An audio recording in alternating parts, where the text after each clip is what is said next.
স্বামীর কোমায় থাকায় আমার কানে প্রেমের প্রস্তাব দিলেন শ্বশুর। আমি আটকে উঠলাম। যখন আমার শ্বশুর দিলীপবাবু বললেন, স্বামীর গাড়ি দুর্ঘটনার পর হাসপাতালের শ্বশুর আর আমি 4 দিন ধরে একসাথে ছিলাম। কোমায় থাকা ছেলের জন্য আমি কাঁদছিলাম। একদিন ক্যাফেটেরিয়া থেকে ফিরে দেখি শ্বশুর ছেলের কানে ফিসফিস করছেন, বাবা, আমাকে মাফ করো, আমি পোমাকে তোমার থেকে ছিনিয়ে নিতে চাই, আমি ওকে আমার পত্নী করতে চাই। আমি দরজায় দাঁড়িয়ে শুনলাম এবং সেদিনই বুঝলাম শ্বশুরের হৃদয়ে আমার স্থান গো। আমার স্বামী সপ্তাহখানেক আগে একটি গাড়ি দুর্ঘটনায় পড়েছিলেন। তিনি কোমায় আছেন, অবস্থা স্থিতিশীল কিন্তু সংকটজনক। আমি আর আমার শ্বশুর দিলীপবাবু সারাক্ষণ হাসপাতালে থাকছি, পালা করে খাওয়া দাওয়া করি। শ্বশুর খুব যত্ন করছেন, আমাকে সাহস দিচ্ছেন। সেদিন আমি ক্যাফেটেরিয়া থেকে কফি আনতে গিয়েছিলাম। ফিরে এসে দেখি শ্বশুর আমার স্বামীর কানের কাছে মুখ নিয়ে কি যেন বলছেন। আমি দরজার বাইরে দাঁড়িয়ে রইলাম। ভেবেছিলাম শ্বশুর প্রার্থনা করছেন, কিন্তু যা শুনলাম তাকে আমি স্তব্ধ হয়ে গেলাম।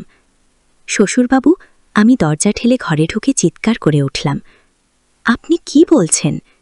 দিলীপবাবু ঘুরে আমার দিকে তাকালেন বিব্রত ও চকিত দৃষ্টিতে। বোমা, তুমি কবে এলে? আপনি আমার স্বামীকে কি বলছিলেন? আমি শুনেছি। আমি রাগে কাঁপতে লাগলাম। আপনি কিভাবে এমন চিন্তা করতে পারেন? আপনার ছেলে কোমায় আছে, আর আপনি কি? আমি আর লুকাতে পারছি না বোমা। দিলীপবাবু ধীরে ধীরে আমার দিকে এগিয়ে এলেন। এই 4 দিনে তোমাকে দেখে আমি বুঝেছি তুমি আমার জীবনের নারী গো। এই গল্পটি সম্পূর্ণ শুনলে আপনাদের পানি অটোমেটিক বের হয়ে যাবে। সো যত দ্রুত সম্ভব হাতের কাছে টিস্যু নিয়ে বসে পড়ো। বিছানার চাদর যেন নষ্ট না হয় সেটা সম্পূর্ণ খেয়াল রাখার অনুরোধ জানিয়ে গল্পটি এখন শুরু করব।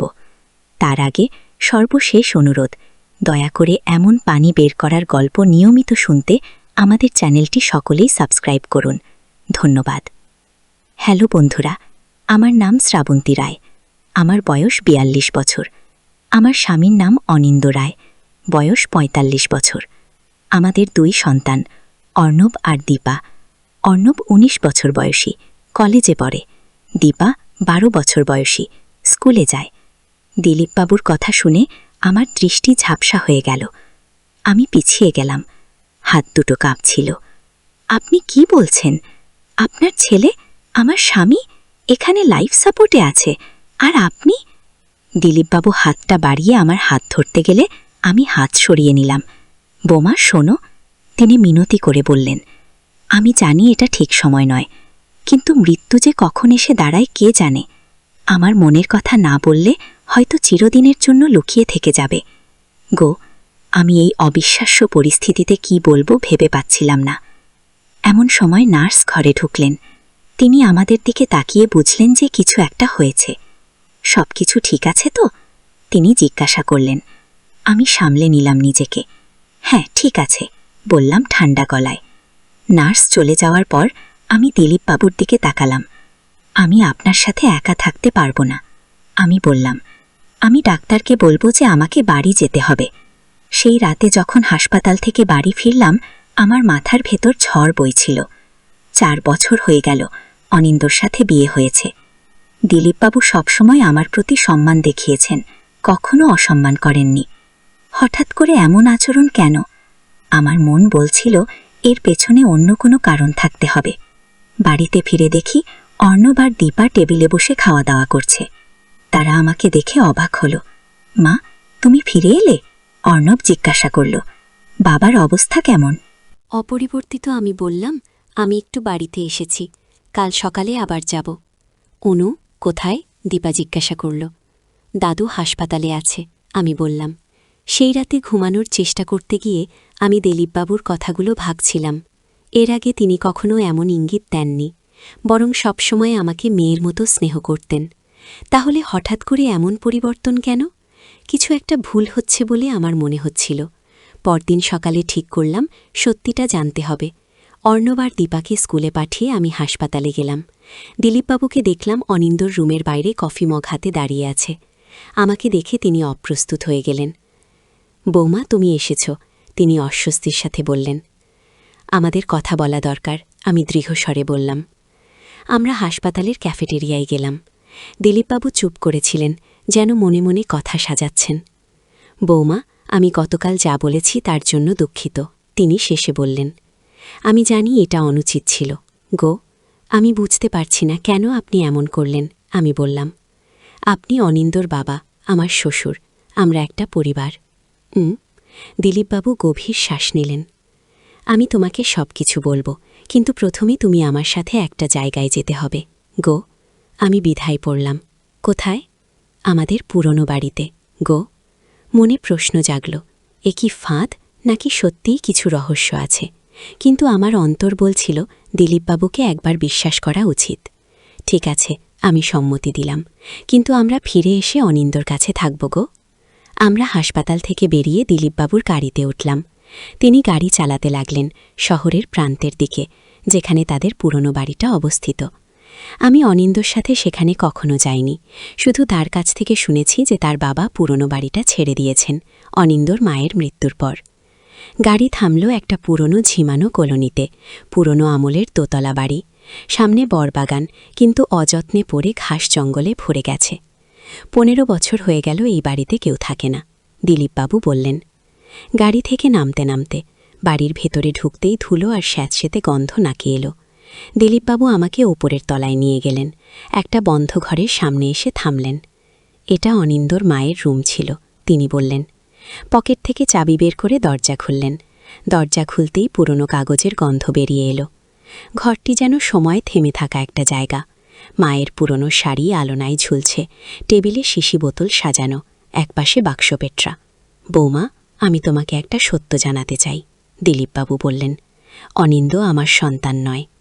আমি সব খেয়ে দিলীপবাবুর দিকে তাকালাম। কি বলছেন আপনি? অনিন্দ আমার ভাইয়ের ছেলে। তিনি একটা পুরনো ড্রয়ার খুলে বললেন, একটা চিঠি আছে এখানে, সব কিছু লেখা আছে কি? দিলীপবাবু আমাকে একটা পুরনো হলদে হয়ে যাওয়া খাম দিলেন। আমি কাঁপা হাতে খাম থেকে চিঠিটা বের করলাম। চিঠিতে লেখা, প্রিয় দিলীপ, তোমাকে কখনো বলিনি, কিন্তু এই সত্য আমার বুকের ভেতর চেপে রাখতে আর পারছি না। অনিন্দ তোমার সন্তান নয়, তোমার ভাই দীপঙ্করের সন্তান। সেই রাতের ভুলের জন্য আমি চিরদিন অনুতপ্ত থাকব। দীপঙ্কর জানে না যে অনিন্দ তার সন্তান। আমি মারা যাওয়ার পর তুমি অনিন্দকে পরখ করে দেখো, তার মধ্যে তোমার ভাইয়ের চরিত্রের ছাপ পাবে। ক্ষমা করো, মালতী। আমার হাত থেকে চিঠিটা পড়ে গেল। 1 মিনিট, আমি বললাম, তাহলে আপনি বলতে চাচ্ছেন অনিন্দ আপনার ভাইয়ের ছেলে, আর এই ভাই দীপঙ্কর? তিনি কোথায়? বিদেশে, কানাডায়, দিলীপবাবু বললেন। আমাদের ভাই ভাইদের মধ্যে যোগাযোগ নেই বলতে গেলে। আমি আবার চিঠিটা হাতে নিলাম। কিন্তু এর সাথে গতকালের ঘটনার কি সম্পর্ক? আপনি কেন আমাকে গিয়ে? আমি তোমাকে আমার ছেলের বউ হিসেবে দেখি না। বৌমা, দিলীপবাবু বললেন, তুমি আমার কাছে সন্তানের মতো। গতকাল আমি অনিন্দকে কি বলছিলাম শুনেছ? আমি ওকে বলছিলাম, বাবা, আমাকে মাফ করো, আমি বৌমাকে তোমার থেকে ছিনিয়ে নিতে চাই না। ওকে আমি নিজের মেয়ের মতো দেখি। তুমি অর্ধেক শুনে ভুল বুঝেছ। আমি সত্যি বিভ্রান্ত হয়ে গেলাম। তাহলে আমি তোমাকে নিয়ে আসার কারণ অন্য। তিনি বললেন, আমি চাই তুমি সত্যিটা জানো। আমার অসুস্থতার কারণে আমি ভয় পাচ্ছি যে আমি হয়তো অচিরেই চলে যাব। তার আগে আমি চাই তুমি সব সত্য জানো। কোন অসুস্থতা? আমি জিজ্ঞাসা করলাম। ডাক্তার বলেছেন আমার হার্টের সমস্যা, তিনি বললেন। এই কথা শুনে আমার চোখে জল এসে গেল। এতদিন দিলীপবাবু আমার অনিন্দর বাবা ছাড়াও অনেক বেশি কিছু ছিলেন। বিপদে তিনি ছিলেন পাশে, আমার মা বাবার মতোই। তার অসুস্থতার কথা শুনে আমার মন খারাপ হয়ে গেল। কিন্তু শ্বশুরবাবু, আমি বললাম, এসব কথা আপনি অনিন্দকে বলেননি কেন? কিভাবে বলবো? তিনি বললেন, ভেবেছিলাম আমার মৃত্যুর পর চিঠিটা পড়ে সব জানবে, কিন্তু দুর্ঘটনার পর মনে হলো হয়তো আর সময় নেই। তাহলে গতকাল আপনি অনিন্দর কানে কি বলছিলেন? বলছিলাম, বাবা, আমি সত্যিটা বলতে পারিনি। তুমি আমার ভাইয়ের ছেলে, কিন্তু তুমি আমার কাছে সবসময় আমারই সন্তান। আমি তোমাকে ভালোবাসি। আমার চোখে জল এসে গেল। এতদিন এই সত্য লুকিয়ে রেখে দিলীপবাবু কি কষ্ট পেয়েছেন। আমরা ঘরে আরও কিছুক্ষণ থাকলাম। দিলীপবাবু আমাকে আরও কিছু চিঠি দেখালেন, পুরনো ফটো দেখালেন, যেখানে দীপঙ্কর ও মালতীকে একসাথে দেখা যাচ্ছে। হঠাৎ মোবাইল বেজে উঠল। হাসপাতাল থেকে ফোন, অনিন্দর অবস্থার অবনতি হয়েছে। আমরা তাড়াতাড়ি হাসপাতালে ফিরলাম, উদ্বেগে ভরা মনে। অনিন্দর রুমে পৌঁছে দেখি ডাক্তার আর নার্সরা ব্যস্ত। আমরা বাইরে অপেক্ষা করতে লাগলাম। কিছুক্ষণ পর ডাক্তার বেরিয়ে এলেন। মিসেস রায়, তিনি বললেন, আপনার স্বামীর কার্ডিয়াক অ্যারেস্ট হয়েছিল, কিন্তু আমরা স্থিতিশীল করতে পেরেছি। এখন তিনি আগের চেয়ে ভালো আছেন, প্রতিক্রিয়া দেখাচ্ছেন। সম্ভবত তিনি শীঘ্রই জ্ঞান ফিরে পাবেন গো। আমি আর দিলীপবাবু রিলিফ পেলাম। সারা রাত আমরা হাসপাতালে কাটালাম। ভোর 4টের দিকে নার্স এসে আমাদের ডাকলেন, মিসেস রায়, মিস্টার রায় জ্ঞান ফিরে পাচ্ছেন গো। আমি দৌড়ে গেলাম অনিন্দর রুমে। অনিন্দ চোখ খুলছিল। আমি তার হাত ধরে বসে রইলাম, চোখে জল। দিলীপবাবু দরজায় দাঁড়িয়েছিলেন, মুখে অদ্ভুত এক অভিজ্ঞা নিয়ে। পরদিন ডাক্তার বললেন অনিন্দর অবস্থা স্থিতিশীল, ইন্টেন্সিভ কেয়ার ইউনিট থেকে সাধারণ ওয়ার্ডে নেওয়া হবে। আমি ঘরে ফিরে ছেলে মেয়েকে সব খবর দিলাম। তারা খুশিতে লাফিয়ে উঠল। হাসপাতালে নিয়মিত যাওয়া আসা করতে লাগলাম। একদিন দিলীপবাবু আমাকে বললেন, বৌমা, আমি অনিন্দকে সত্যিটা বলবো, কিন্তু আগে তার সম্পূর্ণ সুস্থ হওয়া দরকার। আমি সম্মতি দিলাম, কিন্তু মনে মনে ভয় ছিল, এই সত্য জেনে অনিন্দর কী প্রতিক্রিয়া হবে। 3 সপ্তাহ পর অনিন্দ হাসপাতাল থেকে ছাড়া পেল। বাড়ি ফেরার পথে অনিন্দ বলল, আমার একটা অদ্ভুত স্বপ্ন দেখেছিলাম। কোমায় থাকার সময় বাবা আমাকে বলছিলেন যে আমি তার ভাইয়ের ছেলে। আমি আর দিলীপবাবু একে থেকে অপরের দিকে তাকালাম অবাক হয়ে। সে পরের গল্প আমি বললাম, আগে তুমি সম্পূর্ণ সুস্থ হয়ে ওঠো।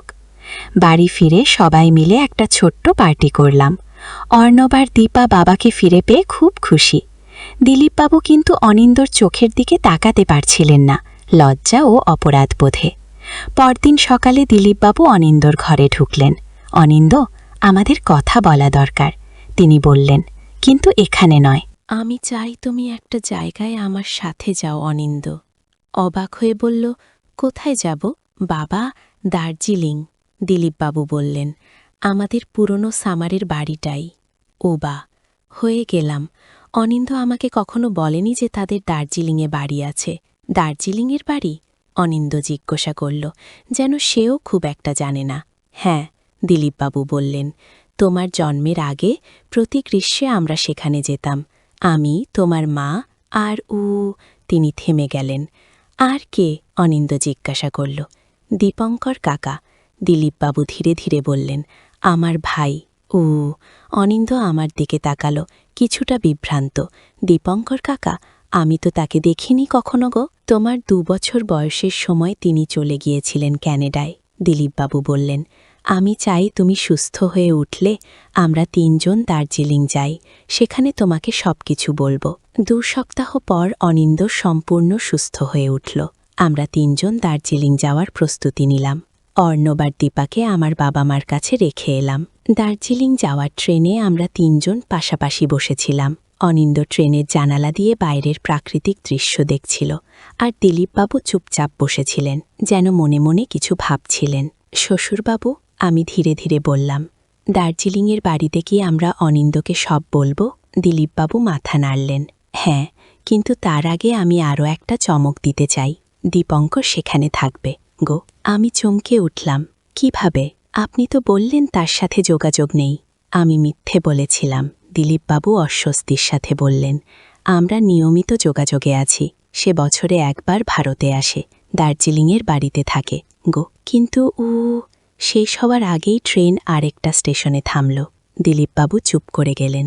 সারা পথ আমি ভাবছিলাম এই পরিবারে কত রহস্য লুকানো আছে যা আমি জানি না। সন্ধ্যার সময় আমরা দার্জিলিং পৌঁছালাম। পাহাড়ের ঢালে একটা বাংলো, চারদিকে দেবদারু গাছ। মিষ্টি কুয়াশায় ঢাকা বাড়িটা দেখতে যেন কোনো রহস্য কাহিনীর সেট। গাড়ি থামতেই আমরা দেখলাম বারান্দায় একজন লোক দাঁড়িয়ে আছেন। অনিন্দর চেহারার সাথে অদ্ভুত মিল, কিন্তু বয়স অনেক বেশি। দীপঙ্কর। দিলীপবাবু ডাকলেন। সেই লোকটি এগিয়ে এলেন। তোমরা এসে গেছ? তিনি বললেন। কণ্ঠস্বর ভারী। অনিন্দ অবাক হয়ে তাকিয়েছিল। আপনি আমার কাকা? দীপঙ্কর হাসলেন, কিন্তু সেই হাসিতে যেন কষ্ট ছিল। চলো ভেতরে যাই, ঠান্ডা পড়ে যাচ্ছে গো। বাড়ির ভেতরটা বেশ গরম ছিল। ফায়ারপ্লেসে আগুন জ্বলছিল। সবকিছু পুরনো স্টাইলে সাজানো। সময় থেমে গেছে। কাঠের দেওয়ালে পুরনো ফটো ফ্রেম, ইংরেজ আমলের আসবাবপত্র। আমরা বসার ঘরে বসলাম। দীপঙ্কর ঘরে ঢুকলেন 4 কাপ চা নিয়ে। চা? তিনি বললেন। দার্জিলিংয়ের চা গো। আমরা চা নিলাম। কেউ কথা বলছিল না। শেষে অনিন্দ ধৈর্য হারিয়ে বলল, কেউ কি আমাকে বলবে আমরা এখানে কেন এসেছি? দিলীপবাবু আর দীপঙ্কর একে অপরের দিকে তাকালেন। বলো দিলীপ, দীপঙ্কর বললেন। দিলীপবাবু গলা পরিষ্কার করলেন। অনিন্দ, তোমাকে একটা সত্য জানাতে হবে। তিনি বললেন, এই সত্য তোমাকে আঘাত দিতে পারে, কিন্তু আমরা চাই তুমি জানো। তোমার মা মারা যাওয়ার আগে আমাকে একটা চিঠি দিয়ে গিয়েছিল। সেই চিঠিতে লেখা ছিল, তুমি আমার ছেলে নও, তুমি দীপঙ্করের ছেলে গো। অনিন্দ কাপের চা ফেলে দিল। কি বলছেন আপনি? সে উঠে দাঁড়ালো। বসো, শোনো। দীপঙ্কর বললেন, তোমার মায়ের সাথে আমার ভালোবাসা ছিল, কিন্তু আমি বিদেশে চলে যাচ্ছিলাম বলে আমরা বিয়ে করিনি। তোমার মা তখন দিলীপকে বিয়ে করল, কিন্তু বিয়ের আগে আমরা একসাথে সময় কাটিয়েছিলাম। সেই সময়ের ফল তুমি। অনিন্দ তার মাথা ধরে বসে পড়ল। এসব আমি বিশ্বাস করি না। এই দেখো। দিলীপবাবু একটা ডিএনএ টেস্ট রিপোর্ট বের করলেন। তোমার মায়ের মৃত্যুর পর আমি গোপনে টেস্ট করিয়েছিলাম। রিপোর্ট বলছে তুমি আমার ছেলে নও। অনিন্দ রিপোর্টটা হাতে নিয়ে দেখল, তারপর ছুটে ফেলে দিল। আমার সারা জীবন ভেবেছি আপনি আমার বাবা। সে দিলীপবাবুর দিকে তাকিয়ে বলল, আর এখন আপনি বলছেন আমি আপনার ভাইয়ের সন্তান? তুমি আমার কাছে সবসময় ছেলেই ছিলে অনিন্দ। দিলীপবাবু বললেন, চোখে জল, আমি তোমাকে ভালোবাসি। অনিন্দ দীপঙ্করের দিকে ফিরল। আর আপনি কেন আমার কাছে আসেননি? আমি জানতাম না তুমি আমার ছেলে। দীপঙ্কর বললেন, সেই চিঠি তোমার মা শুধু দিলীপকে দিয়েছিল। আমি মাত্র 2 বছর আগে জেনেছি, যখন দিলীপ আমাকে বলেছিল গো। রাতভর আমরা উত্তেজিত আলোচনায় মেতে রইলাম। অনেক প্রশ্ন করল, কখনো রাগে ফেটে পড়ল, কখনো নিঃশব্দে কাঁদল। আমি পাশে বসে তার হাত ধরে রইলাম।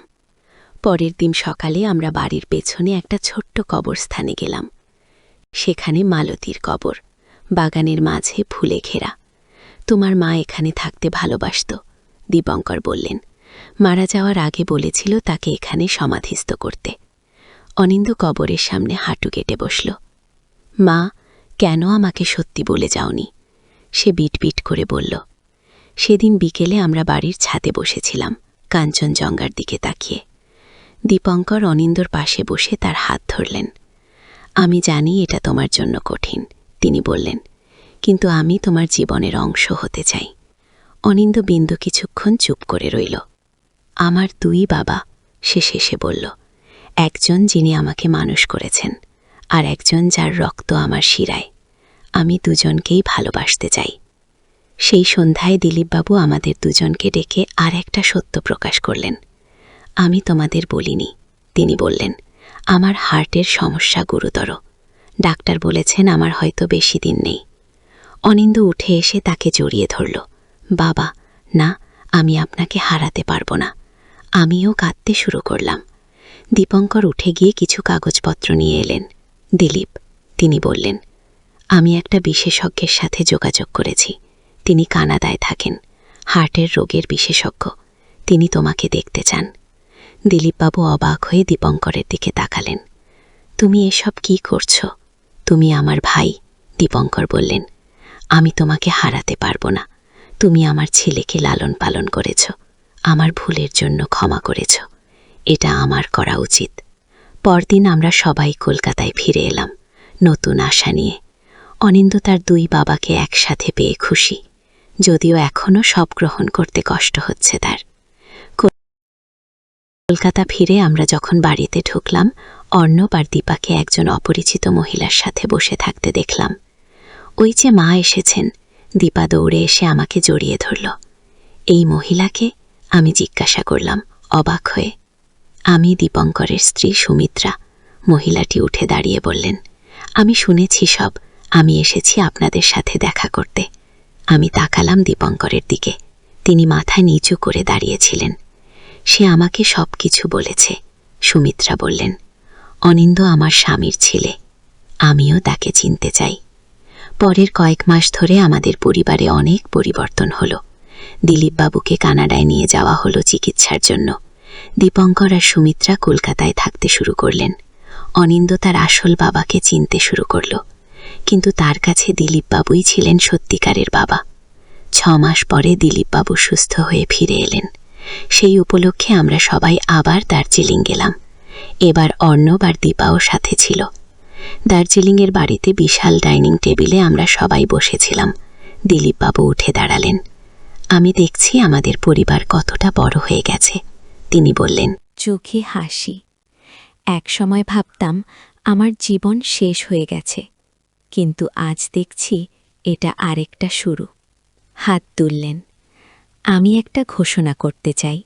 তিনি বললেন, আমরা দার্জিলিংয়ের বাড়িটা একটা হেরিটেজ হোটেলে পরিণত করছি। এটা চালাবেন অনিন্দ আর শ্রাবন্তী। গো। আমি আর অনিন্দ অবাক হয়ে তাকালাম একে অপরের দিকে। এইভাবে দীপঙ্কর বললেন, মালতীর স্মৃতি বেঁচে থাকবে, আর আমরাও সবাই বারবার এখানে আসতে পারব গো। সেই রাতে যখন সবাই ঘুমিয়ে পড়ল, আমি ছাদে গিয়ে তারা দেখছিলাম। অনিন্দ এসে পাশে দাঁড়াল। ভাবতে পারো, সে বলল, এতদিন আমরা কতটা মিথ্যার মধ্যে ছিলাম, কিন্তু এখন সেই মিথ্যা থেকে কত সুন্দর একটা সত্য বেরিয়ে এলো। আমি হাসলাম। জীবনে এমন অনেক রহস্য থাকে, আমি বললাম, কিন্তু শেষে সব রহস্যের সমাধান হয়। আমার জীবনের সবচেয়ে বড় সমাধান তুমি। অনিন্দ আমার কাঁধে হাত রাখল। আমি মাথা রাখলাম তার কাঁধে। দূরে পাহাড়ের চূড়ায় সূর্য উঠছিল, নতুন দিনের আলো ছড়িয়ে দিয়ে। স্বামীর কোমায় থাকার সময় আমার শ্বশুরের কথা শুনে আমি যে চমকপ্রদ রহস্যের সন্ধান পেয়েছিলাম, তা শেষ পর্যন্ত আমাদের পরিবারকে আরও গভীরভাবে একত্রিত করেছিল। সেই রহস্য ছিল না অশ্লীল বা লজ্জাজনক, বরং ছিল জীবনের জটিলতার একটি প্রমাণ, যা আমাদেরকে দেখিয়েছিল যে সত্য যতই কঠিন হোক না কেন, তা প্রকাশ করলে আমরা ভালোবাসার মাধ্যমে সব সমস্যা অতিক্রম করতে পারি।